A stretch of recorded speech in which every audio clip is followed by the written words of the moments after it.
Sobat Maestro, sesaat lagi kita akan bersama-sama mengikuti program Hidup Sehat Pilihan Kita. Selamat mendengarkan.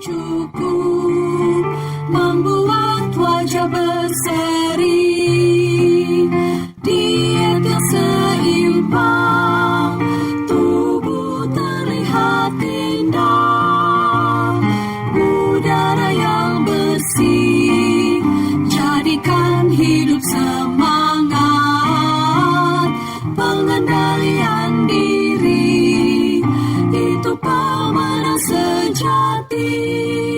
Hidup sehat, anugerah Tuhan. Hidup sehat, sangat berharga.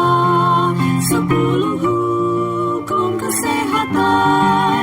Hidup sehat. Hormon pertumbuhan ini sangat penting dan biasanya diproduksi atau muncul sebelum tengah malam. Dan kemudian ya namanya juga hormon pertumbuhan ini sangat penting buat proses pertumbuhan kita.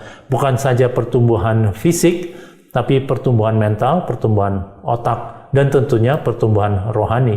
Karena kalau mental kita tidak baik, kemungkinan besar kerohanian kita juga tidak baik.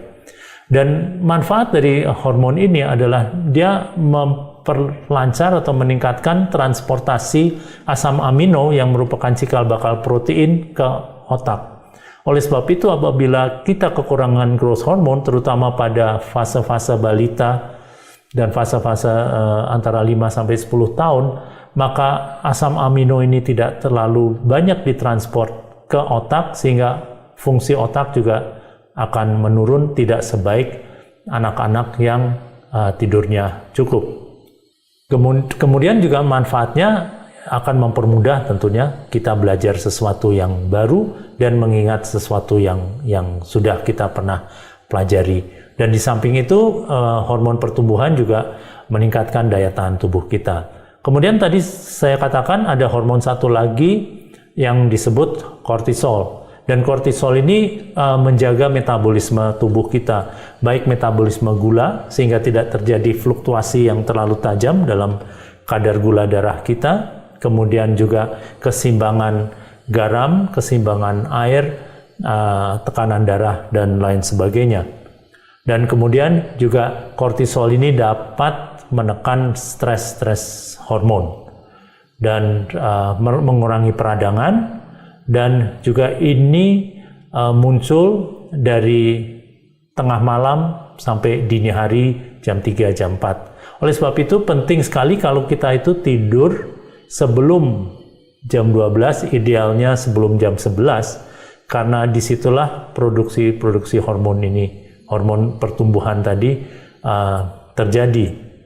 Dan kalau kita tidur misalnya jam 1 pagi, maka hormon pertumbuhan tadi tidak diproduksi secara optimal, sehingga fungsinya juga tidak akan optimal.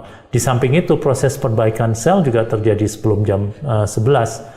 Oleh sebab itu apabila kita tidur setelah jam 11, maka proses penggantian sel itu juga tidak terjadi secara optimal.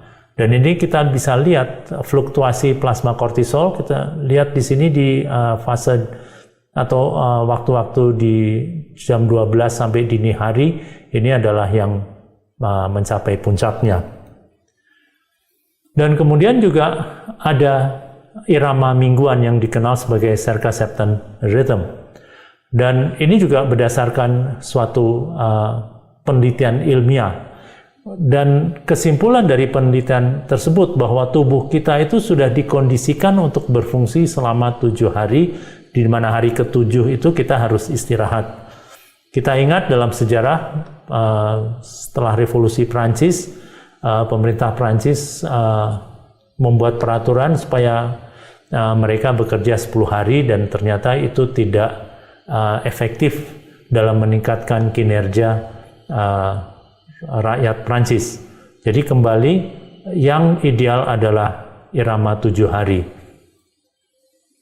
Dan oleh sebab itu kita memerlukan 1 hari istirahat di dalam 7 hari tersebut. Dan penelitian oleh Dr. Halberg yang pakar biorhythm, dia ini membuat penelitian di mana sekelompok orang ini diisolasi di dalam sebuah gua dan tidak ada komunikasi dengan dunia luar. Mereka hidup secara mandiri di dalam gua tersebut dan kemudian dilihat fluktuasi tekanan darahnya, fluktuasi nadinya, kemudian kadar-kadar hormon di dalam tubuhnya, kadar kolesterolnya, kadar gulanya, dan ternyata memang yang diteliti dalam 7 hari dibandingkan kurang dari 7 hari atau lebih dari 7 hari, yang paling efektif, paling efisien metabolisme tubuhnya adalah kelompok yang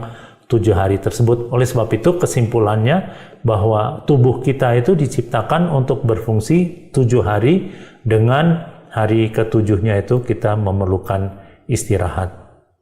Dan kemudian juga fenomena-fenomena alam, apabila kita melakukan transplantasi atau pencangkokan organ, itu seringkali itu terjadi rejeksi atau penolakan itu dalam 7 hari pertama. Dibandingkan kalau sudah lewat dari 7 hari. Jadi 7 hari pertama ini adalah yang paling kritis, yang harus kita selalu awasi apabila seorang pasien menjalani transplantasi organ. Kemudian juga fibrinogen, yaitu komponen darah yang mengakibatkan gumpalan-gumpalan itu juga mempunyai angka irama 7 hari. Oleh sebab itu juga pentingnya kita memiliki irama 7 hari dengan istirahat 1 hari itu supaya fibrinogennya juga tidak terlalu meningkat dengan tajam, sehingga mengakibatkan darah kita itu terlalu kental dan menjadi risiko untuk terjadi stroke atau serangan jantung. Jadi dari hasil penelitian ini kembali menguatkan firman Tuhan dalam Keluaran 20 ayat 8-11, 6 hari lamanya engkau akan bekerja dan melakukan segala pekerjaanmu, tapi hari ke-7 adalah hari Sabat Tuhan Allahmu yang sudah diberkati oleh Tuhan, maka jangan melakukan pekerjaanmu. Kiranya Tuhan memberkati kita semuanya, kita dapat terus dituntun untuk menjaga kesehatan kita. Dan dalam nama Yesus saya bawakan ini, amin. Sobat Maestro, Anda baru saja mendengarkan program Hidup Sehat Pilihan Kita. Terima kasih atas kebersamaan Anda. Istirahat yang cukup membuat wajah berseri, diet yang seimbang, tubuh terlihat indah, udara yang bersih, jadikan hidup semangat, pengendalian diri, itu pemenang sejati.